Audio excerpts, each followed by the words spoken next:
पहाड़ी इलाके में बाबा इशाक नाम का एक चरवाहा रहता था। वो कोई आम चरवाहा नहीं था। लोग कहते थे कि इशाक हवाओं से बातें करता है। वो कभी भागता नहीं था, चाहे मौसम कितना भी खराब क्यों ना हो।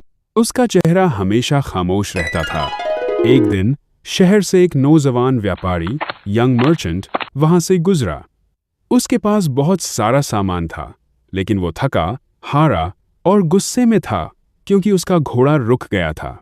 व्यापारी ने गुस्से में इशाक से पूछा, बाबा, तुम यहाँ बैठे क्या कर रहे हो? देखो नहीं, आसमान में काले बादल छा रहे हैं, तूफान आने वाला है। अगर तुमने अपनी भेड़ों को नीचे घाटी में नहीं भगाया तो वो मर जाएंगी। इशाक ने मुस्कुराते हुए कहा, बेटा, अगर मैं इन्हें अभी भगाऊंगा तो ये डर के मारे इधर उधर बिखर जाएंगी और तूफान में बिखरी हुई भेड़ों को संभालना नामुमकिन है। व्यापारी हंसा, तुम पागल हो गए हो। मैं चल रहा हूं, अपनी जान बचाता हूं। तुम और तुम्हारी बेवकूफ़ी यहीं रह जाओ। व्यापारी तेजी से नीचे घाटी की तरफ भाग गया। कुछ ही देर बाद तेज आंधी चालू हो गई। बिजली कड़कने लगी।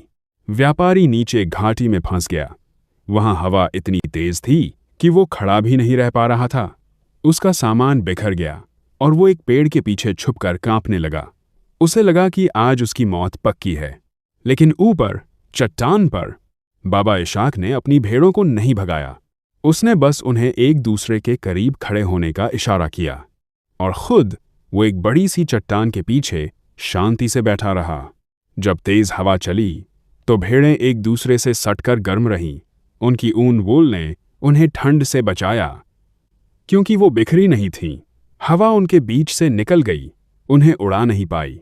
सुबह हुई, तूफान थम चुका था। व्यापारी गंदा मंदा और डरा हुआ वापस ऊपर आया।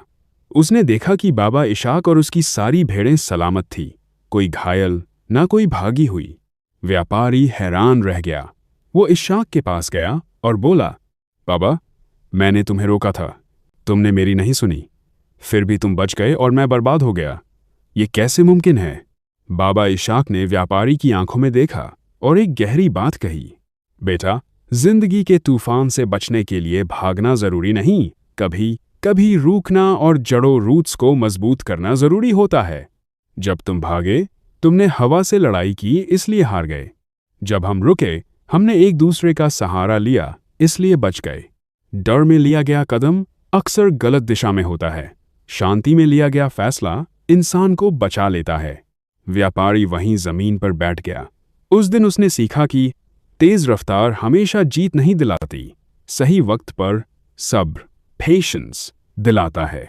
उस दिन के बाद उस व्यापारी ने अपने बिजनेस में जल्दबाजी करना छोड़ दिया। धीरे धीरे वो शहर का सबसे बड़ा और समझदार व्यापारी